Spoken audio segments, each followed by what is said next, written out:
मुंबई कालही महाराष्ट्राची होती, आजही महाराष्ट्राची आहे आणि जोपर्यंत चंद्र आणि सूर्य आहे तोपर्यंत ती महाराष्ट्राचीच राहील। मुघलांचा इतिहास हा 17 पानं होता, पण आता हा इतिहास बदलला आहे। सीबीएसईने नवीन पुस्तकामध्ये छत्रपती शिवरायांचा आणि मराठा साम्राज्याचा 21 पानाचा इतिहास घेतलेला आहे। हा महाराष्ट्र अतिशय शक्तिशाली अशा प्रकारचं राज्य आहे। आता कुठलाही संभ्रम ठेवण्याची आवश्यकता नाही। 106 हुतात्म्यांनी तयार केलेला संयुक्त महाराष्ट्र, त्यामुळे कोणीही मनात शंका आणू नये की मुंबई महाराष्ट्रापासून वेगळी केली जाईल, मुंबई तोडली जाईल, कारण निवडणुका आल्या की अशा प्रकारची टीका होत असते।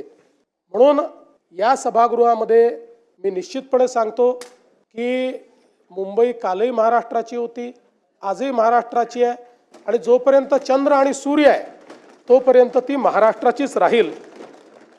आणि आपले दैवत छत्रपती शिवरायांनी जो मार्ग आपल्याला दाखवला, भारतरत्न डॉक्टर बाबासाहेब आंबेडकरांनी जो मार्ग आपल्याला दाखवला, त्या संविधानाच्या मार्गाने आणि छत्रपती शिवरायांच्या तत्वानेच या ठिकाणी आपला महाराष्ट्र चालत राहील।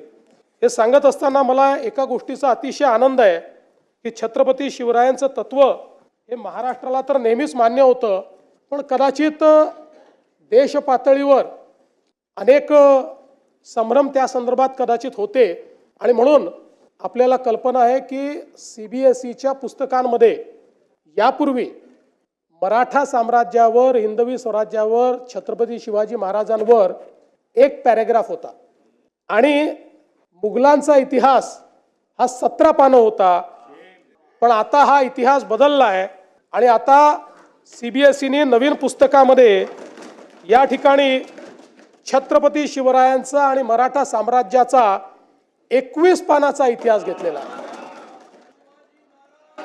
आपण हे पाहू शकतो, द राईज ऑफ मराठाज इथपासनं 21 पानं हा संपूर्ण भारतातला जो सर्वात समृद्ध आणि शौर्याचा आणि स्वाधीनतेचा इतिहास आहे तो आता केंद्र सरकारने घेतलेला आहे। म्हणून त्यांचेही मी या ठिकाणी मनापासून त्यांचे आभार मानतो।